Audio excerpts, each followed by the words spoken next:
This channel does not promote any violent, harmful, or illegal activities. All content provided by this channel is meant for an educational purpose only.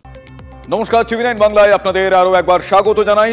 দুপুরের super prime টাইমে full and ফাইনালে studio থেকে আমি শুভজিৎ রয়েছি আপনাদের সঙ্গে, আর আমার সঙ্গে নিউজ ডেস্ক থেকে রয়েছেন আত্রেই।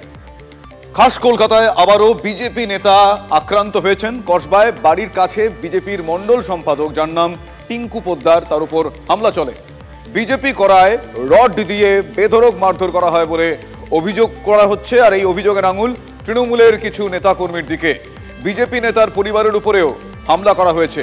স্বাধীনতা দিবস উপলক্ষে থাকছে বিশেষ অফার আদি ঢাকেশ্বরী বস্ত্রালয়, গড়িয়াহাটের ট্রায়াঙ্গুলার পার্ক। ভিডিও পোস্ট করে অভিযোগ করেছে বিজেপি, যদিও এই বিষয়ে তৃণমূলের প্রতিক্রিয়া এখনো পর্যন্ত পাওয়া যায়নি। আমার সহকর্মী সৌরভ গুহ এই মুহূর্তে আমার সঙ্গে সরাসরি রয়েছে। সৌরভ, এর আগেও আমরা দেখেছি যে কোনো একটা রাজনৈতিক দলের সমর্থক বা সেই রাজনৈতিক দলের সক্রিয় কোনো একজন ব্যক্তিত্ব হওয়ার দরুন এই ধরনের আক্রমণ নেমে এসছে। এখনো পর্যন্ত অভিযোগ আকারে, অভিযোগের সত্যতা কতটা এখনো পর্যন্ত জানতে পারা যাচ্ছে, একটু বিস্তারিতভাবে বলো প্লিজ।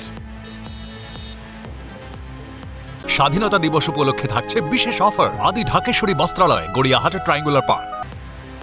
দেখো, টিঙ্কু পোদ্দারকে যে ছবিটা আমরা তুলেছি, যে ছবি তুমি দর্শকদের দেখাবে, সেই ছবি নিশ্চিতভাবে প্রমাণ করে যে তাকে বেধড়ক মারধর করা হয়েছে।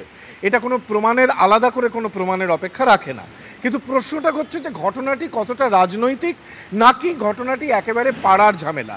এই যে আমি দাঁড়িয়ে আছি যে ক্লাবটির সামনে, মাতঙ্গিনী ক্লাব, এই ক্লাবেই কিন্তু কালকে কার্যত এই মারপিটটা শুরু হয়েছিল। স্থানীয় জন্মাষ্টমী উৎসবে কেন লোকজন নেই, সেই সময় ক্লাবের ছেলেরা ফুটবল খেলার প্রস্তুতি নিচ্ছেন। এই অভিযোগ, যে অভিযোগের সঙ্গে রাজনীতির কোনো সম্পর্ক নেই, এই অভিযোগকে কেন্দ্র করে এই যে টিঙ্কু পোদ্দার, অভিযোগ যে তার দাদা এখানে আসেন এবং তাদের সঙ্গে ক্লাব সেক্রেটারির একটা বচসা এবং হাতাহাতি হয়। এরপর গোটা ঘটনার মধ্যে যুক্ত হন টিঙ্কু পোদ্দার। এই মারপিটটা চলতে চলতেই টিঙ্কু পোদ্দার যে অভিযোগটা করছে যে বাইরে থেকে বেশ কিছু তৃণমূল আশ্রিত বাইক বাহিনী আসে এবং বিজেপি করার দরুন তাকে মারধর করে। যদিও তৃণমূল এই ঘটনাকে একেবারে স্থানীয় ঘটনা বলে উল্লেখ করছেন, কিন্তু ঘটনা যাই হোক না কেন, রাজ্য বিজেপি এটাকে তারা হাতিয়ার করেছেন এবং তাদের কর্মী নেতার উপর শাসক দল আশ্রিত দুষ্কৃতীরা হামলা করেছেন। এই অভিযোগে রাজনীতির ময়দান কিন্তু সরগরম। সৌরভ, আমি তোমার কাছে আসছি আরো একবার। যিনি আক্রান্ত হয়েছেন তিনি কি বলছেন আপনাদের শোনাবো, এবং ওই ক্লাবের প্রেসিডেন্ট তিনি কি বলছেন আমি পিসিআরকে বলবো ব্যাক টু ব্যাক তাদের বক্তব্য শোনাতে। ভাড়া মানে কি মার, আমি ওই মারের মধ্যেও আমি আমার মোবাইলটাকে বের করার চেষ্টা করছি, 100 নম্বরে ডায়াল করবো। মোবাইলটা নিয়ে দিল, মোবাইলটা আমার ভেঙে দিল। শুধুমাত্র আপনাকেই মারলো? আমাকেই মারলো। বিজেপি করার জন্য? বিজেপি করার অপরাধ, যে বিজেপি করা যাবে না, অনেক বাড়াবাড়ি করছে। হ্যাঁ, তৃণমূল আসলো কোথা থেকে? সেটাই তো, ওই তারা দুষ্কৃতী তৃণমূলের, ঠিক আছে। তারা হঠাৎ করে তারা ওই সিন্ডিকেট করে, ঠিক আছে। পাড়ার ঝামেলা পাড়ায় মিটে গেছে, সবার সহমতের মধ্যে মিটমাট হয়ে গেছে। আপনার উপর পুরনো রাগ আছে? আমার তো মনে হচ্ছে তাই। কিরকম রাগ? 2019 সালে যখন বিজেপি 18টা সিট পায়, আমরা একটা পার্টি অফিস বানিয়েছিলাম মাতঙ্গিনী ক্লাবের পিছনে। তখন এই দুষ্কৃতীরাই, মাঠের সিন্ডিকেটের, এরা এসে ভাঙচুর করে, বোম মেরে, শূন্যে গুলি ছেড়ে ভেঙে দিয়েছিল। তা আমরা থানায় কমপ্লেন করেছিলাম। থানায় কেন কমপ্লেন করেছি, তার 3 দিনের মতো আমার বাড়িতে বোম মারলো। মন্দিরে কেন লোক নেই, এই সমস্যা নিয়ে মারামারিটা হয়েছে। হওয়ার পরে আমরা গিয়ে থামিয়ে দিয়েছি সবাইকে। আমরা সবই তো পাড়ার লোক, সবাইকে থামিয়ে দিয়েছি। যে মণ্ডল সভাপতি, সেও আমার ক্লাবের সদস্য এবং তার দাদাও সদস্য, প্রত্যেকের সদস্য। সেই জন্য আমরা নিজেদের মধ্যে ঝামেলাটা মিটিয়ে দেওয়ার চেষ্টা করেছি।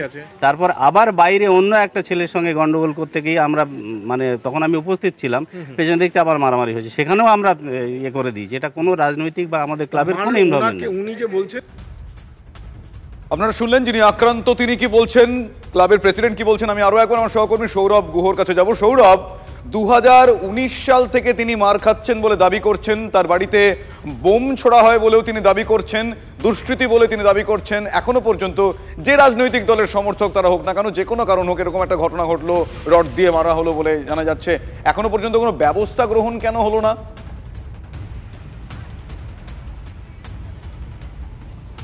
দেখো, প্রশাসনিক সূত্রে এই ঘটনাটিকে নিয়ে কতদূর হয়েছে বা কেউ গ্রেপ্তার হয়েছেন কিনা এখনো পর্যন্ত সে ব্যাপারে কিন্তু স্পষ্টভাবে কোনো প্রশাসনিক সূত্রের কোনো খবর নেই। আচ্ছা, কিন্তু স্থানীয় একটি ঘটনাকে কেন্দ্র করে যেভাবে রাজনীতির রং দিল এবং যেভাবে মারধরের ঘটনা, মারধর যে হয়েছে এটা তো স্পষ্ট, এবং যাকে মারা হয়েছে তিনি একজন বিজেপি স্থানীয় নেতা কর্মী, এটাও ভীষণভাবে স্পষ্ট।